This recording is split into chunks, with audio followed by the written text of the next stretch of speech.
Este teu irmão estava morto e tornou a viver.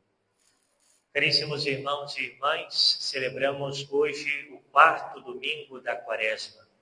Já estamos bem adiantados nesse caminho quaresmal e esse domingo da Quaresma, ele é chamado de Domingo do Alegra-te, Domingo Leticia.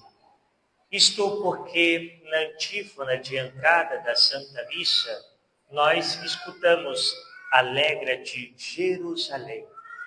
Jerusalém é a igreja, ou seja, devemos nos alegrar e deixar a tristeza de lado, porque há a certeza da ressurreição de nosso Senhor.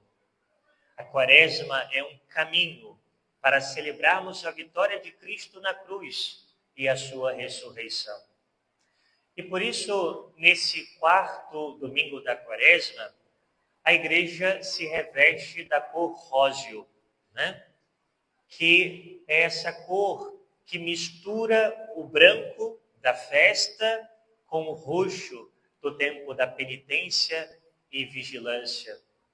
Hoje é possível colocar alguns adornos nos altares, flores, de uma forma muito discreta, porque essa alegria da ressurreição já está muito próxima. E hoje, no Santo Evangelho, nós escutamos a parábola do filho pródigo, mas também conhecida como a parábola do Pai misericordioso. E nós queremos refletir nessa homilia sobre a conduta desses 3 personagens do Evangelho de hoje, dessa parábola que nosso Senhor nos conta. O Pai misericordioso, o filho mais novo e o filho mais velho. Olhemos em primeiro lugar para o filho mais novo. O filho mais novo, ele decreta a morte do pai, porque pede a seu pai a herança, ou seja, a parte que lhe cabe da herança do pai. Nós sabemos muito bem que o filho, ele só recebe a herança do pai quando o pai morre. Por isso, o filho pródigo, o filho mais novo, ele declara a morte do pai, como dizendo: pai, você não existe mais para mim. Você morreu para mim. Por isso, dá a minha parte que me cabe da herança. E veja, o pai então dá a ele a parte que lhe cabia, e depois de alguns dias ele vai embora da casa do pai, em busca de uma felicidade que ele acha que vai encontrar, mas na verdade é uma falsa felicidade. Viver longe dos valores do pai, longe dos ensinamentos do pai. E por isso ele pega todo aquele dinheiro e gasta de forma dissoluta, isto é, gasta sobretudo com pecados, com a gula, com a prostituição, ou seja, pecados contra a castidade e tantos outros pecados. Até que esse dinheiro que ele tinha vai todo embora e ele se vê numa situação de miséria, numa situação de pobreza gravíssima. E quando aqueles que estavam com ele, quando ele estava com dinheiro, o abandonam. E ele percebe que não tem absolutamente nada. E ele então consegue um emprego com um homem daquelas terras e começa então a trabalhar cuidando de porcos. E sabemos bem que os judeus viam os porcos como animais impuros e por isso nem se aproximavam desses animais. Mas ele então tinha que cuidar dos porcos. E ele diz que queria comer a comida dos porcos, mas nem isso seu patrão lhe dava. Veja o fundo do poço que o filho mais novo chegou. Então, ele cai em si, olha para o seu pecado, olha para o seu erro e lembra-se do seu pai, que dava comida boa até mesmo para os seus empregados. Decidindo com coragem a voltar para o pai, ele então confessa o seu pecado ao chegar diante do pai: Pai, pequei contra o céu e contra ti. Já não sou digno de ser chamado teu filho. E o pai o acolhe com compaixão, carinho e misericórdia. E ali, aquele filho experimenta o amor extraordinário do pai, o amor misericordioso do pai. Bem, o que nós aprendemos com essas ações do filho mais novo? Em primeiro lugar, que ninguém pode ser feliz longe de Deus. Esse é o primeiro ensinamento. Não há como ter verdadeira felicidade longe de Deus, longe da sua igreja, longe dos valores que Deus nos ensina através da sua palavra. É um engano, é um equívoco pensar que nós podemos ser felizes longe de Deus e longe da sua palavra. Isso é impossível. Depois, um outro ensinamento que podemos perceber é que esse filho mais novo, ele reconhece os seus pecados. Ele se dá conta dos seus pecados e se arrepende. Veja, meus irmãos, nós precisamos também dar conta dos nossos pecados. Há pessoas que dizem que não têm pecado. E São João, na sua carta, vai dizer: quem diz que não tem pecado é um mentiroso. Ou seja, todos nós somos pecadores e precisamos reconhecer, ver os nossos pecados, para que assim possamos nos arrepender. E foi exatamente isso que fez esse filho. E outra coisa que aprendemos com ele é que ele não colocou a culpa dos seus pecados nos outros. Ele reconheceu que o pecado era seu e que a culpa do pecado era sua. Às vezes nós queremos justificar os nossos pecados colocando a culpa dos nossos pecados nos outros. Ah, eu fiz isso por causa de fulano, porque fulano fez isso comigo, porque ele agiu comigo assim, porque ele é assim.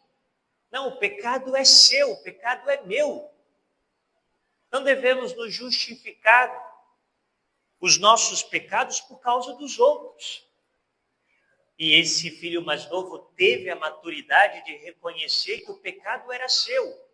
Não era do seu pai, não era do seu irmão, não era daquelas pessoas que ele conviveu no pecado, não. É dele. E por fim, a coragem de voltar para casa, a coragem de voltar ao seio do seu pai para pedir perdão e confiar na misericórdia do pai.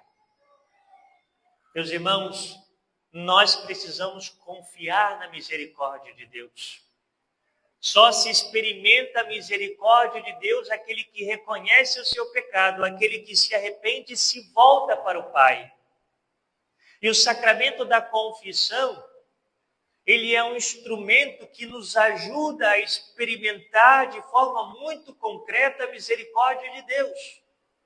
Porque vamos muitas vezes ao confessionário longe de Deus, pesados por causa dos nossos pecados. E Deus Pai ali nos abraça, nos beija, nos consola e nos absolve dos nossos pecados através do sacerdote. Experimentar a misericórdia de Deus, confiar na misericórdia de Deus. Foi isso que o filho mais novo experimentou. Agora, olhemos para o Pai.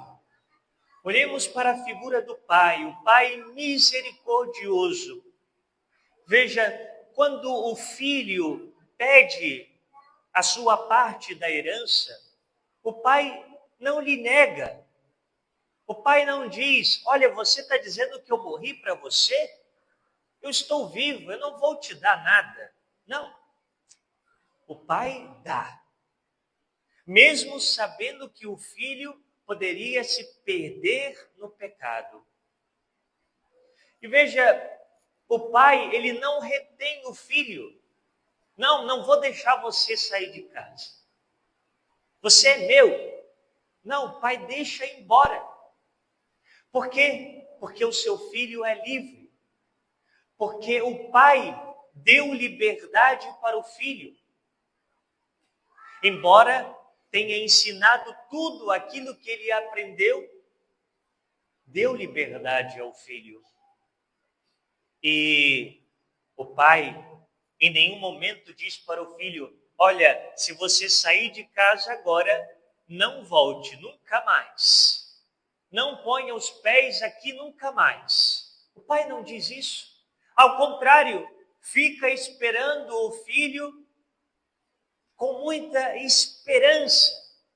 E todos os dias olha para o portão, para a porta de sua casa, para ver se encontra o seu filho voltando.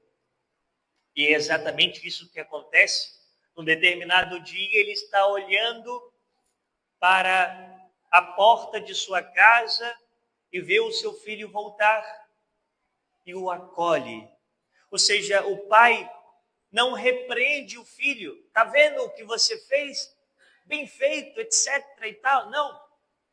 Abraça o filho, o cobre de beijos e não deixa nem o filho terminar a sua confissão.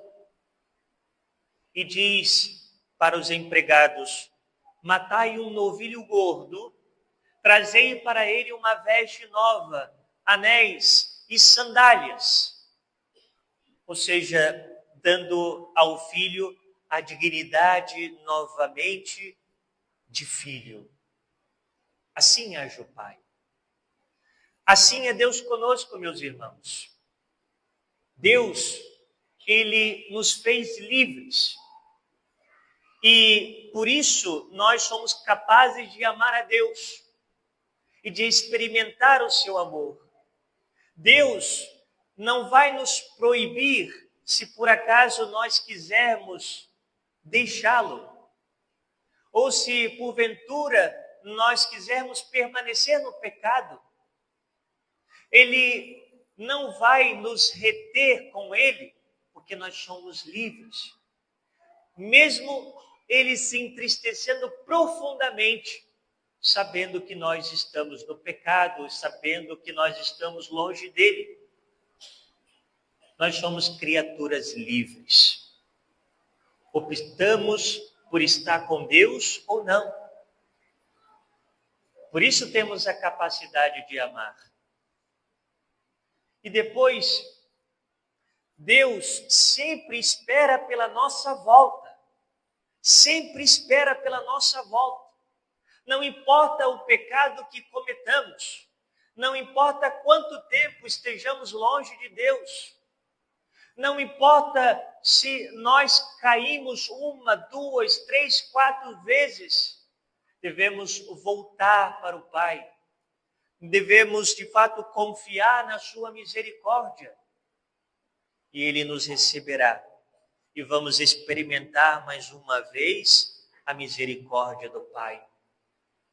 E sempre quando nós voltamos para Deus, sempre quando confessamos um pecado grave, sempre que nos arrependemos e fazemos um propósito de recomeço, um propósito de lutar contra o pecado,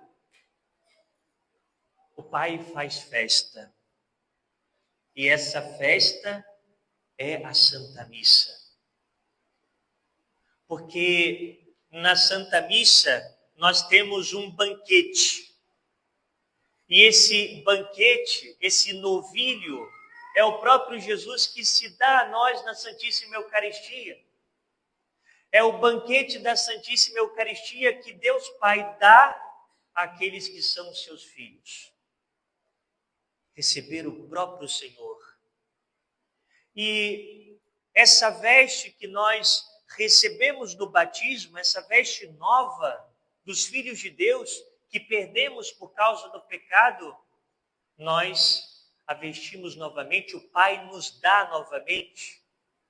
Somos revestidos da graça santificante, revestidos da amizade, da filiação divina novamente. É isso que Deus Pai faz com cada um de nós. E por fim, meus irmãos, olhemos para a figura do filho mais velho. E essa figura é mais preocupante. Por quê? Porque esse filho, embora estivesse sempre com o pai, nunca amou verdadeiramente o pai. Trabalhou sempre para o pai, mas trabalhava como se fosse meramente uma obrigação.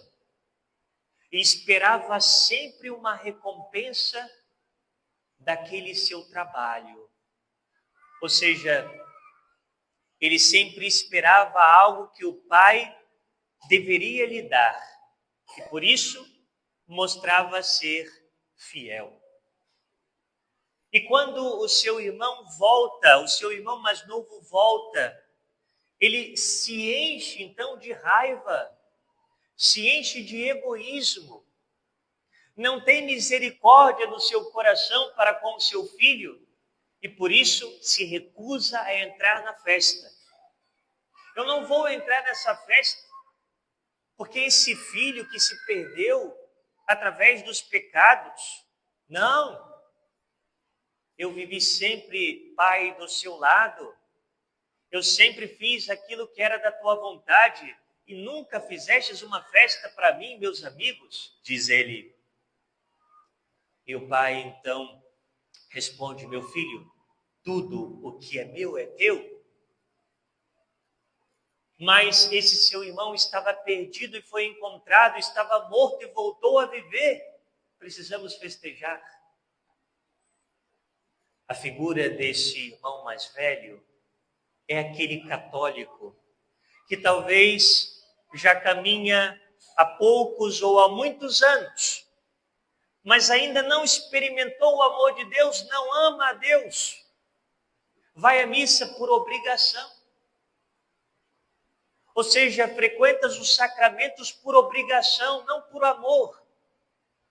Pratica as obras que Deus nos pede por obrigação. Ver tudo como um peso. Ver a luta contra o pecado como um peso. Porque, na verdade, ainda não ama a Deus.